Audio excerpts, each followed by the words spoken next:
రైతు మిత్రులకు నమస్కారం.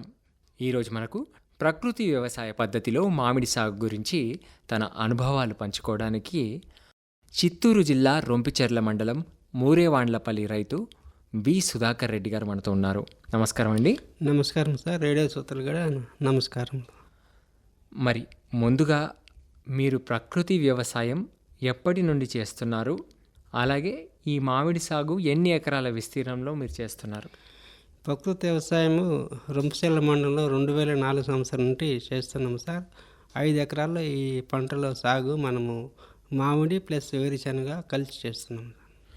మరి అసలు ప్రకృతి వ్యవసాయం వైపు మీరు మళ్ళడానికి మిమ్మల్ని ప్రేరేపించిన కారణం ఏంటి? అంటే 2000 సంవత్సరం నుండి పనిచేసి కొన్ని ఎన్జిఓల్లో అప్పుడు వాళ్ళు రైతులకు ప్రకృతి వ్యవసాయ పద్ధతుల మీద అవగాహన కల్పిస్తే ఇది చేసేదాని వల్ల మంచిగా ఖర్చులు తగ్గుతాయి, ఆరోగ్యం బాగుంటుందని వాళ్ళు ట్రైనింగ్లు ఇచ్చి మోటివేషన్ చేసేదానివల్ల మనకు కూడా అప్పుడు ఇన్స్పైర్ అయ్యి ఈ పద్ధతులు మనం భూమిలో చేయాలనే ఉద్దేశంతో అప్పటి నుండి మనం కూడా దీని మీద అవగాహన పెంచుకొని మన ఇంట్లో వాళ్ళు కూడా చెప్పి ఈ పద్ధతి ప్రోత్సహిస్తున్నాం. మరి ఇప్పుడు మీకున్న పొలంలో మీరు ఏ రకాల సాగు చేస్తున్నారు? ఇప్పుడు ప్రజెంట్ మామిడి, గడ్డి, తర్వాత కూరగాయలు ఈ పంటలకు ఈ పద్ధతులు అవలంబిస్తున్నాం. అయితే సహజ వ్యవసాయ పద్ధతి లేదంటే ప్రకృతి వ్యవసాయ పద్ధతిలో ప్రధానంగా ఎటువంటి పద్ధతిని అనుసరిస్తారు?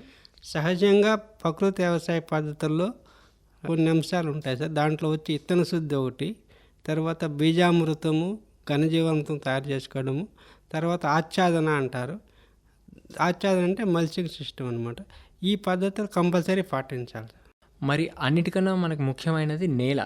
సో ఇప్పుడు ఈ నేలలో సారాన్ని దాన్ని కాపాడుకుంటూ వ్యవసాయం చేయాలంటే, దానికి పునరుజ్జీవనం కల్పించాలంటే ఏం చేయాల్సి ఉంటుంది? నేలను ఎలా తయారు చేసుకోవాలి? చాలా మంచి క్వశ్చన్ సార్. ఇప్పుడు గత కొన్నేళ్ళుగా మనం కొంతమంది భూముల్లో సారం పోయింది, తక్కువ ఉండాలని, పంటలు రాలేదని చాలా ఇబ్బంది పడుతున్నారు. దానికి ఇప్పుడు మనం ఏం చేయాలంటే, మనం చేసే పద్ధతులు ముఖ్యంగా భూసారం పెంచుకోవడానికి 2 రకాల మెథడ్స్ ఉన్నాయి. ఒకటి వచ్చి నవధాన్యాలని 9 లేదా 10 రకాలు విత్తనాలు, అలసంద, ఉలవ ఇట్లాంటి ఒక 12 కిలోలు ఇట్లా మే నెలలో వర్షం పడినప్పుడు కానీ జూన్ నెలలో కానీ చల్లేసి 45 రోజులకు పూత దశలో వస్తుంది. అప్పుడు దాన్ని కలయి దున్నేస్తే భూసారము పెరుగుతుంది, నీటి నిల్వ పెరుగుతుంది, భూమిలో గడ్డిగా ఉండకుండా మంచి కార్బన్ శాతం పెరిగి సారం వస్తుంది. అదే మాదిరిగా మళ్ళీ డిసెంబర్ నెలలో ఇలా చేస్తే మనం రసాయనిక ఎరువులు, ఏరియా ఎరువులు లేకుండా భూసారం ఆటోమేటిక్గా పెరుగుతూ ఉంటుంది. ఇదో మెథడు. తర్వాత గవర్నమెంట్ వాళ్ళు వచ్చి పచ్చిరొట్ట, జీలుగు విత్తనాలు ఇస్తారు. అవి కూడా ఎకరాకు ఇదే టైంలో చల్లుకొని తర్వాత మళ్ళీ కలయి దున్నితే భూసారం ఆటోమేటిక్గా పెరుగుతుంది. రైతులు ఎరువులు ఖర్చు పెట్టాల్సి పడలేదు. భూసారం పెరిగితే పంటలు ఆటోమేటిక్గా బాగా వస్తాయి.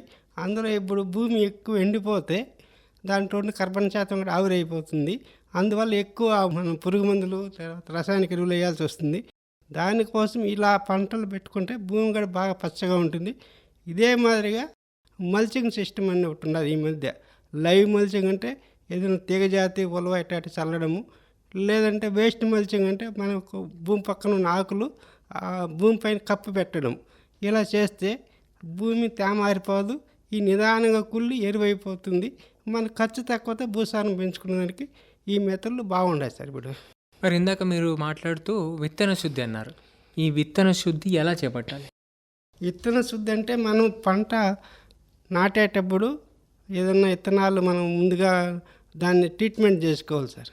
బీజామృతం తయారు చేసుకొని లేదా ఇంగువ, తర్వాత పాలు, ఇంగువ కలిపి దాంట్లో విత్తనాలు ఆరబెట్టుకు పౌడర్ చల్లి కొంచెంసేపు విత్తనాలు అంతా కలయిపెట్టి మళ్ళీ ఆరబెట్టి చల్లుకుంటే వాటికి భూమిలో మనకు ఏదైనా ఏరు పురుగు కొట్టకుండా బాగుంటుంది. మరి ఇందాక మీరు ఘనజీవామృతం అన్నారు, అది ఎలా తయారు చేసుకోవాలి? ఘనజీవామృతం అనేది భూసారం పెరగడానికి మనము చేసుకునేది. ఘనజీవామృతము, జీవామృతం 2 రకాలు ఉన్నాయి సార్. ఎందుకంటే ఇప్పుడు మల్చింగ్ అని చెప్పినాం కదా, దాని మీద చల్లుకోవచ్చు, లేదా పంటల మధ్యలో కూడా ఘనజీవామృతం చల్లుకోవచ్చు. ముఖ్యంగా ఘనజీవామృతం అనేది 100 కిలోలు ఆవు పేడ, తర్వాత 2 కిలోలు బెల్లము, 2 కిలోలు ఉలవ పిండి కానీ ఏదన్నా పిండి మన దెబ్బ కొడితే 2 దెబ్బలు కావాలి, ఆయిల్ కంటెంట్ లేకుండా ఉండేది. తర్వాత దానికి తగిన అరకిలో మట్టి, తర్వాత తగిన మూతను కలుపుతూ మనం బాగా కలయబెట్టి దాన్ని చిన్న చిన్న వంటలు చేసుకొని వారం రోజులు ఆరబెట్టుకుంటే అది బాగా మనం ఎప్పుడైనా వాడుకోవచ్చు. ఘనీయమవుతాం. పొలంలో పంట వేసేటప్పుడు పారి మధ్యలో పూతకు వచ్చినప్పుడు పారేస్తే ఇది జిప్సం మాదిరిగా పనిచేసి కాయ నాణ్యత బాగా వస్తుంది. ఏరుశనగ అవుతాయి. మిగతా పంటలు కూడా వేసుకోవచ్చు, సమస్య ఏం లేదు. దీన్ని చేసుకోవడానికి కూడా ఖర్చు తక్కువ, తర్వాత స్టాక్ ఉంటుంది కాబట్టి మనం దాన్ని ఎరువు బాగా దానిపై నీళ్ళు చల్లితే చిన్న చిన్న పౌడర్ అయిపోతుంది. దానికి ఒక 100 కిలోలు ఘనజీవనాలకు 400 కిలోలు వాలేరు కానీ యాపిని కానీ కలిపి చల్లుకుంటే ఎకరాకు సరిపోతుంది.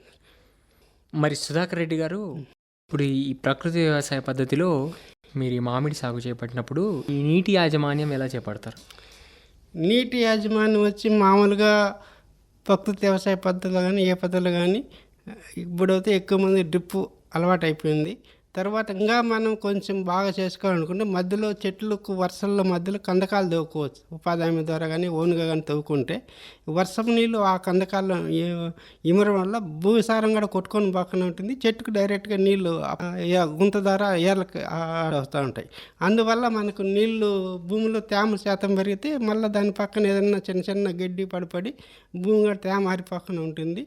ఆ విధంగా డ్రిప్పు తర్వాత ఇది ఏదన్నా నీళ్ళు హార్వెస్టింగ్ చేసుకొని మెథడ్ ద్వారానే సాధ్యం చేసుకోవచ్చు. మరి ఇప్పుడు మనం మామూలుగా గమనిస్తూ ఉంటాము, ఈ మామిడిలో మనం పురుగులు ఇలాంటి ఉధృతి ఒక్కోసారి ఎక్కువ అవుతుంది.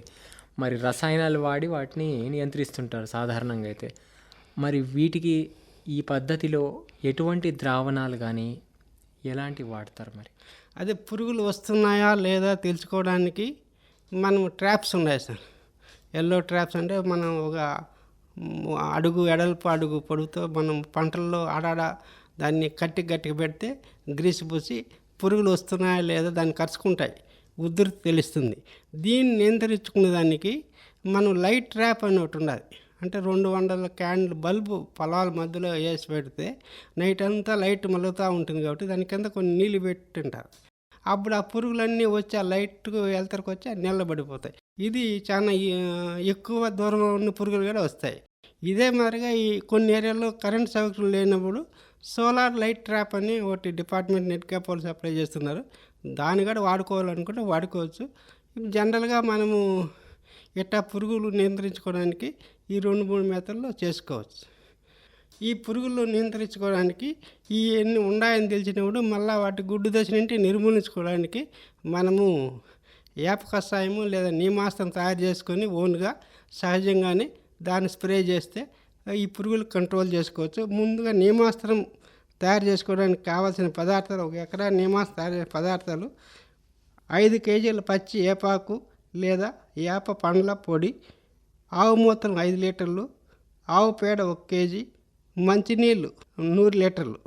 ఈ పదార్థాలన్నీ ఒక ప్లాస్టిక్ డ్రమ్ములో పోసి బాగా కలయబెట్టి ఒక 24 గంటల పాటు అట్టే ఉంచాలి.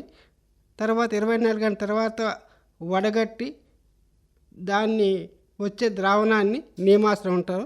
దీన్ని ఉపయోగించే విధానం వచ్చి ఈ ద్రావణాన్ని మళ్ళీ నీళ్ళు ఏం కలపకుండా డైరెక్ట్గా పంటకు స్ప్రే చేయొచ్చు. 1 ఎకరాకు సాయంత్రం టైంలో స్ప్రే చేయాలి. సాయంత్రం టైంలో స్ప్రే చేస్తే ఆ ఆకుల మీద ఇదంతా బాగా ఉంటుంది కాబట్టి ఆ పురుగులు వచ్చిన నైటే వస్తాయి కాబట్టి అవి నియంత్రించడానికి కూడా.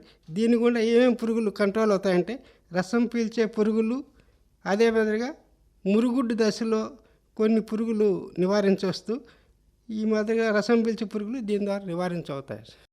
ఒకవేళ నీమాస్త్రం తయారు చేసుకోలేకపోతే యాప నూనె తెచ్చుకొని 1 ఎకరాకు తగు మొత్తం 2 లీటర్లు తెచ్చుకొని పిచికారి చేయొచ్చు. దీన్ని కూడా 1 లీటర్ నీటికి 4 ml లేదా 5 ml దానికి కొంచెం కుంకుడు పొడి కలిపి తగు పరిమాణంలో స్ప్రే చేసుకోవచ్చు. అయితే ఇప్పుడు ఈ రసాయన వ్యవసాయంతో పోలిస్తే ఈ సహజ వ్యవసాయంలో ఖర్చులు ఎలా ఉన్నాయి? సహజ వ్యవసాయం ద్వారా అయితే ఖర్చులు వాళ్ళే తయారు చేసుకుంటారు కాబట్టి తక్కువే ఉంటాయి సార్. 1 ఎకరాకు పిచికారి చేయడానికి 5,000 లోపల ఖర్చు అవుతుంది. మహా అన్ని కొన్ని కూలి ఖర్చులతో సహా పెట్టుకుని కూడా. అదే రసాయనిక వ్యవసాయం అయితే ఇప్పుడు మామిడి తోటలు కానీ 3 దప్పాలు మందులు కొడతారు. ట్రాక్టర్ బాడీగా మందులు అన్నీ కలిపి 30,000 దాకా అవుతా ఉంది సార్. మరి ఇప్పుడు సహజ వ్యవసాయంతో పండించిన ఈ మామిడి పండ్లకు రసాయన వ్యవసాయంతో పండించిన పండ్లకు మధ్య నాణ్యతలో ఎలాంటి మార్పులు గమనించవచ్చు? సహజ వ్యవసాయం పండించిన పంటల్లో ఎక్కువ రోజు నిల్వ ఉంటాయి, టేస్ట్ బాగుంటాయి. తర్వాత ఒక పారె తిన్నోళ్ళు మళ్ళీ వాళ్ళే వచ్చి మన దగ్గర వాళ్ళే కొనుక్కొని పోతారు. అదే ఈ రసాయనిక పండించిన అయితే ఈ బయటనే అమ్మాల, లోకల్ వాళ్ళు ఎవరు కొనరు.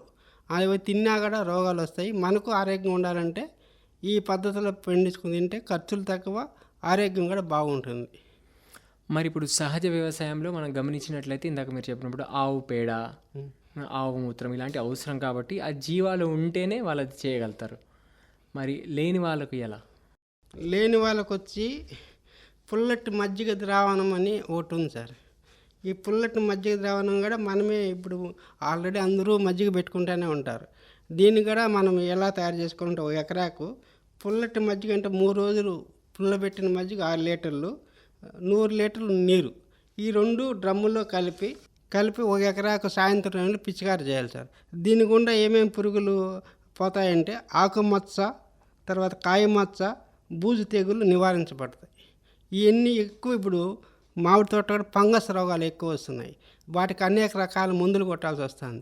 ఇది అయితే మజ్జిగ ద్రావణము లేదా మనం నీళ్ళు ద్రావణం కూడా ఉంటాయి, వేప నీళ్ళు ద్రావణాలు కూడా ఉంటాయి. వీటిలో ఇంకా కావాలంటే ఇంగువ, ఎర్రగడ్డ పొట్టు, తెల్లగడ్డ పొట్టు కూడా వేసుకొని కొట్టుకోవచ్చు. కాకపోతే ఇది ఈజీ అనమాట. ఇలా చేసుకుంటే పంటల్లో ఉన్న మత్స పురుగులన్నీ నివారించబడతాయి. మరి ఈ ప్రకృతి వ్యవసాయ పద్ధతిలో సాగు చేసేటప్పుడు మీకు ప్రధానంగా ఎదురయ్యే సవాళ్ళు ఏంటి? ప్రధానంగా ఎదురయ్యే సవాళ్ళు ఏమంటే కొంతమంది అవగాహన లేకుండా అదేం పని చేస్తుంది, పని చేయకపోతే మళ్ళీ నష్టం కదా మనకు, మన పురుగు మందులు కొడితే గ్యారంటీ కదా పంట బాగా వస్తుంది అనేది ఒకటి అపోహలు ఎక్కువ మందికి ఉన్నాయి.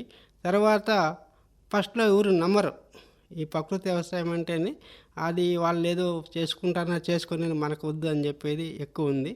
మరి ఇప్పుడు మీరు సహజంగా పండించిన ఈ మామిడికి మార్కెట్లో డిమాండ్ ఎలా ఉంది?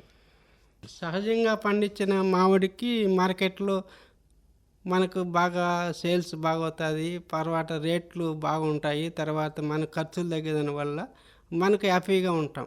మనకు ముందు మార్కెట్లో ఇప్పుడు సమస్య ఏమంటే మ్యాంగో వేసిపోతే కొనుక్కుండే వాళ్ళు లేరు, కొన్నా రేట్ గ్యారంటీ లేదు. సో ఆ ఇబ్బందుల్లో పడి మనం చాలా ఇబ్బందులు పడుతున్నారు మ్యాంగోలు. ఈ పద్ధతిలో అయితే కనీసం ఎవరైనా కొనుక్కొని ఊరగాయలు వేసుకున్నా, తర్వాత తినేదాన్ని కొనుక్కున్నా వాళ్ళ ఆరోగ్యం ఉంటారు. కాబట్టి వీళ్ళు పండించే వాళ్ళు తక్కువ కాబట్టి వాళ్ళే వచ్చి కొనుక్కొని వెళ్ళిపోతారు, సమస్య ఏం లేదు. మరి ఇప్పుడు ఈ ప్రకృతి వ్యవసాయ పద్ధతులు చేపట్టాలంటే ఈ ప్రభుత్వ శాఖల తరఫున శాస్త్రవేత్తల నుంచి ఎలాంటి తోడ్పాటు లభిస్తుంది? ప్రకృతి వ్యవసాయం బాగా చేయడానికి ఇప్పుడు ప్రకృతి వ్యవసాయం తరఫున ఒక అగ్రికల్చర్లోనే ఒక విభాగం ఉన్నది, ఐసీఆర్పీలు కూడా పెట్టినారు. వాళ్ళు గ్రామాల్లో చేస్తున్నారు. తర్వాత డెమో యూనిట్లు పెట్టి దాంట్లో బాగా చేసి కషాయాలు గురించి రైతులకు అవగాహన కల్పిస్తూ ఇంకా దీన్ని ముందుకు పోవడానికి కూరగాయల పంటలతో పాటు మామిడి పంటలు కూడా చేయాలా పెద్ద ఎత్తున. దీనికి మన జిల్లాలో మామిడి పంట ఎక్కువ కాబట్టి దీన్ని చేస్తే రైతులకు మంచి లాభదాయకం ఉంటుందని తెలియజేస్తున్నారు. మరి ఇప్పుడు మనం మామూలుగా మామిడిలో చూస్తుంటాం, గాలి ఎక్కువగా వీచినప్పుడు ఈ కాయలు రాలిపోతూ ఉంటాయి. మరి ఇవి రాలకుండా ఉండడానికి ఏమైనా పద్ధతులు పాటించాల్సి ఉంటుందా? ఇది మంచి క్వశ్చన్ సార్. ఇప్పుడు ఎండాకాలము పంట అంతా పండబెట్టినాక మే నెలలో మామూలుగా ఎదురుగాలు వస్తాయి. అప్పుడు మరుసటి రోజు పేపర్ చూస్తే మొత్తం కాయలు రాలిపోయి ఉంటాయి. దానికి మెయిన్ కారణం ఏమంటే మన వాళ్ళు కొంతమంది చుట్కారం కాంపౌండ్ ముందు ఉన్నాయి తీసేసి వైర్ మెస్ కట్టుకున్నారు. అప్పుడు గాలి ఎక్కువ వచ్చేసి అట్టపోతాం. అందుకని మేమేం చేస్తామంటే కలబంద లేదంటే ఎదురు పెట్టుకున్నాము. అందువల్ల అక్కడ కాయలు ఆ ఎదురు కానీ కలబంద ఉంటే గాలి తట్టుకుంటుంది కాబట్టి కాయలు తక్కువ రాలుతాయి. తర్వాత ఈ మధ్య అయితే కవర్లు కడుతున్నారు చాలామంది, ఫ్రూట్ కవర్లు. ఆ కాయ మచ్చ కాకుండా ఉంటుంది, తర్వాత గాలి పాడు వచ్చినట్టు ఎక్కువ కాయలు రాలిపోకుండా ఉంటాయి. ఇంకో సింపుల్ టెక్నిక్ ఏమంటే మనకు ఆవులు ఉంటాయి పల్లెల్లో, ఆవులు చెట్ల కాడ కట్టేసినామనుకో అవి మూత్రం పోసి ఆ చెట్లు ఏర్లు బాగా బలిచిన వల్ల అక్కడ కాయలు ఆ చెట్లు బాగా కాస్తాయి, నాణ్యంగా ఉంటాయి. అవి రాలటం లేదు సార్ కాయలు. అవి కొన్ని ఏరియాల్లో చేస్తున్నాము రైతులుగా. మేము కూడా ఆవులు కట్టేసిన చెట్ల కింద బాగానే కాయలు ఉన్నాయి, రాలవు బిన్నె. మరి చివరగా ఇప్పుడు భవిష్యత్తులో ప్రకృతి వ్యవసాయ పద్ధతిని అవలంబించాలనుకుని ఎవరైనా రైతులు ముందడుగు వేయాలనుకుంటే వాళ్ళకి మీరు ఎటువంటి సలహాలు గాని, సూచనలు గాని ఇస్తారు? అంటే ఇప్పుడు వాళ్ళు ప్రారంభించినప్పుడే వాళ్ళకున్న పొలం విస్తీర్ణం మొత్తంలో ప్రకృతి వ్యవసాయం అవలంబించాలా? లేదంటే ముందుగా కొంత భాగంలో వాళ్ళు ప్రకృతి వ్యవసాయం చేసుకొని, తర్వాత వాళ్ళకి కొంచెం అనుభవం గడించిన తర్వాత ముందుకు సాగాలా? ఎలా బావుంటుంది? అదే దీనికి మామూలుగా వ్యవసాయం అంటేనే ఇప్పుడు ఒకే పంట వేసేదాని వల్ల మోనో క్రాప్ అయిపోయింది సార్. దీనికి ప్రత్యామ్నాయంగా ఏం చేయాలంటే మామిడిలోనే అంతర పంటలు వేసుకోవచ్చు. అంతర పంట ఇప్పుడు మామిడి వచ్చేది డిసెంబరు, జనవరిలో వస్తుంది క్రాప్. అప్పుడు పూతకొచ్చి అది మళ్ళీ మార్చికి వస్తుంది దగ్గర దగ్గర. ఇప్పుడు మధ్యలో జూన్ నుండి భూములు ఖాళీగా ఉంటాయి. ఇప్పుడు మనకు ఆదాయం కావాలంటే ఈ వాతావరణం తట్టుకునే విధంగా కొన్ని పంటలు వేసుకోవచ్చు. ముఖ్యంగా ఆముదము, కంది, తర్వాత జొన్న, కింద భూములో అలసంద కానీ అనప కానీ వేసుకుంటే ఇవి భూమికి సతవిస్తాయి. ఈ పంటలు వాన తక్కువైనా ఎక్కువైనా తట్టుకొని పంట వచ్చేస్తుంది సగానికి సగము. మళ్ళా మనము మామిడి పంటలు తీసుకుంటే అప్పుడు ఇంట్రెస్ట్గా ఉంటుంది. రైతులు గారు 1 by 1 పంట వేసుకుతూ ఉంటే కొంచెం ఇంట్రెస్ట్గా ఉంటుంది. ఇలా చేస్తే పంటలు బాగా చేసుకోవడానికి ఆస్కారం ఉంటుంది. తర్వాత ప్రతి ఒక్కరూ వాళ్ళకున్న భూమిలో ఫస్ట్ పచ్చిరొట్ట విత్తనాలు అనేటివి కంపల్సరీ తీసుకొని చల్లితేనే నవధాన్యాలు కానీ పచ్చిరొట్ట విత్తనాలు కానీ భూసారం పెరిగితే భూమి దాని పర్వతం పెరిగితేనే వీళ్ళకి ఫ్యూచర్లో పంటలు వస్తాయి. లేదంటే ఇప్పుడు కాసే వాతావరణం తట్టుకోలేక ఇంకా కొంచెం ఇబ్బంది పడాల్సి వస్తుంది. మొదటిసారి మొత్తం వేయాలంటే ఎవరికైనా కొంచెం అపోహలు ఉంటాయి. కాబట్టి వాళ్ళకున్న పొలంలో 1/4 కానీ ఇంకా ఇటు అటు కానీ తీసుకొని దాంట్లో చేసి 1 year అనుభవం గడిస్తే ఈ రసాయనిక ఎరువులు బదులు జీవామృతము, ఘనజీవామృతం ఇలా చేసుకోవాలా, దీన్ని వేసి దాని లాభాలు గణిస్తూ తర్వాత ఎట్ట నియంత్రణ చేసుకోవాలని అనుభవం గడించినాక మళ్ళా 1 ఎకరా పెంచుకుంటూ అటు 2-3 ఏళ్ళు పూర్తిగా పెంచుకుంటే బాగా రిజల్ట్ వస్తుంది సార్. ఒకే పెంచేసే దానివల్ల ఏమన్నా తను ఫెయిల్యూర్ అయితే మొత్తం ఫెయిల్యూర్ అని టాక్ వచ్చేస్తుంది. కాబట్టి మొదటిసారి చేసినప్పుడు కొంత భాగంలో మాత్రం చేసుకుంటేనే మంచి. ఒకేసారి వాళ్ళు అనుభవం లేని వల్ల ఏదైనా తప్పులు జరిగితే నష్టపోతారు. అంతేనా? అంతే. ధన్యవాదాలండి. ప్రకృతి వ్యవసాయ పద్ధతిలో మామిడి సాగు గురించి మన ఆకాశవాణి తిరుపతి కేంద్రానికి వచ్చి మీ అనుభవాలు మన రైతు మిత్రులతో పంచుకున్నారు. నమస్కారం అండి.